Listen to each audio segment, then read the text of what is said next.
Assalamualaikum warahmatullahi wabarakatuh. Nah, ini lagi ramai di sosial media, kediaman Jokowi diperbincangkan dan menjadi sorotan masyarakat maupun netizen ya. Jadi hal ini ya dipicu di mana alamat rumah Jokowi ya di Google Map dirubah menjadi Tembok Ratapan Solo. Jadi narasi ini ya tidak hanya pada Google Map saja, tetapi juga sampai ada cuplikan video di sosial media yang menampilkan seorang pemuda diduga melakukan aksi teatrikal seolah-olah sedang meratap di depan gerbang rumah Jokowi. Nah, sampai netizen ya memplesetkan UNESCO menetapkan Tembok Ratapan Solo sebagai situs warisan dunia.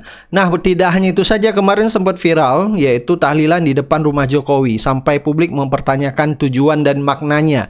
Biasa ya, kebiasaan orang Indonesia melihat tahlilan biasa orang sudah mati. Tetapi menurut penuturan pendukung Jokowi yang katanya berasal dari Jawa Tengah, katanya mendoakan Jokowi supaya panjang umur ya. Jadi ini tidak tahu, kalau menurut netizen ini sengaja katanya ya diarahkan supaya begitu banyak orang yang masih mencintai Jokowi. Bahkan sampai netizen mereaksi video ya, sampai ada pendukungnya yang menangisi Jokowi katanya. Sedih aja. Suka ketemu Pak Jokowi. Ya ampun, Pak. Tapi kenapa malah menangis?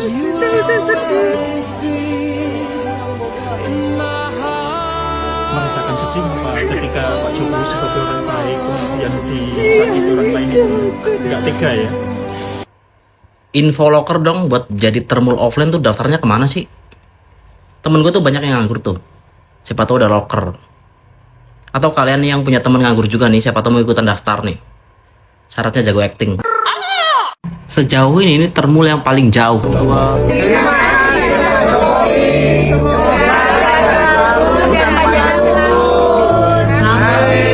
Dari mana ini? Pasuruan. Pertanyaannya jauh-jauh dari Pasuruan, sowan Pak Jokowi ada apa? Ingin minta karomahnya, Bapak. Masya Allah, minta karomah. Siap. Dari Pasuruan ke Solo minta karomah, buset. Minta karomah, buset, jauh bener. Kalau dari Pasuruan ke Solo minta amplop masih logis. Ini minta karomah, cok.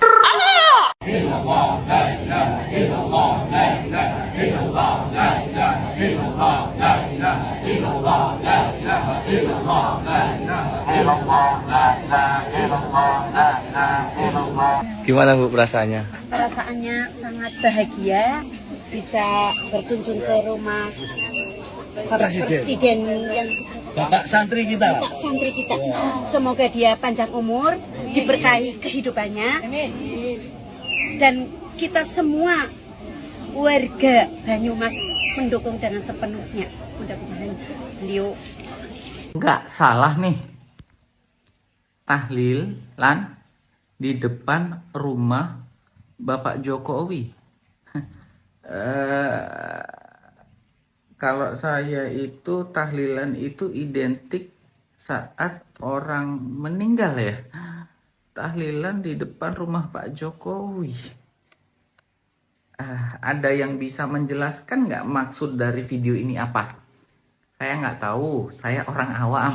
Tolong dong dijelaskan apa maksud dari orang-orang ini tahlil di depan rumah Pak Jokowi. Apa maksudnya? Video ini asli, real, atau AI? Coba jelaskan. Aduh, nggak nyampe otak saya, nggak nyampe pikiran saya. Tolong jelaskan.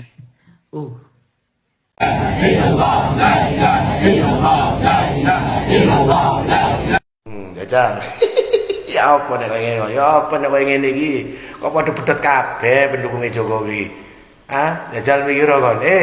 Jeraganmu ku cek waras, yo cek sehat. Iya, durung-durung mbok talili karepe ya apa? Ya Allah ya Rabbi ya Karim.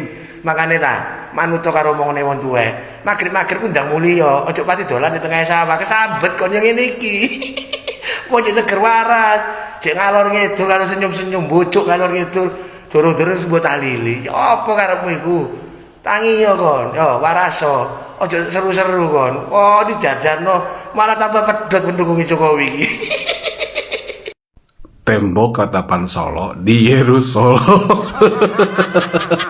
Harusnya dinasti King Solo, maksudnya King of Solomon gitu, seperti yang ada di Israel kan, Raja Israel King of Solomon.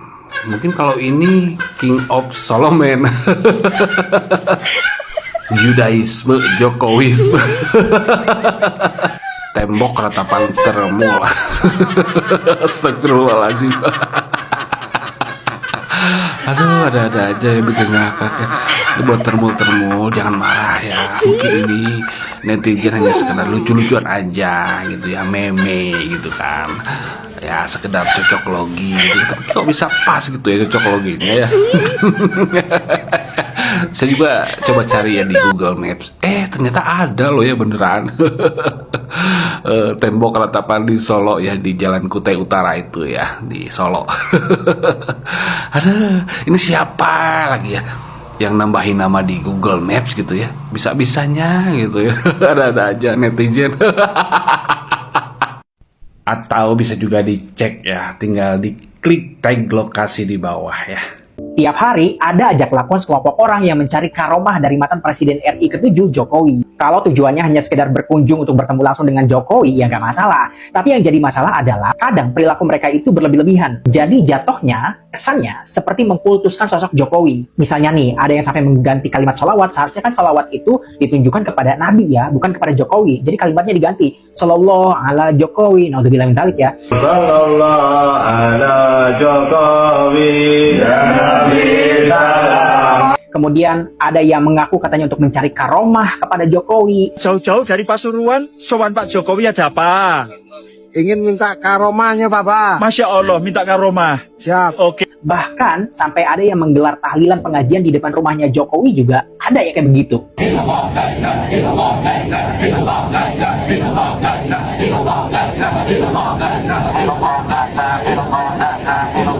Hanya sangat bahagia bisa berkunjung ke rumah Presiden yang Bapak santri kita. Semoga dia panjang umur, diberkahi kehidupannya, dan kita semua warga Banyumas mendukung dengan sepenuhnya. Mudah-mudahan beliau Kuat yang menghadapi fitnah-fitnah.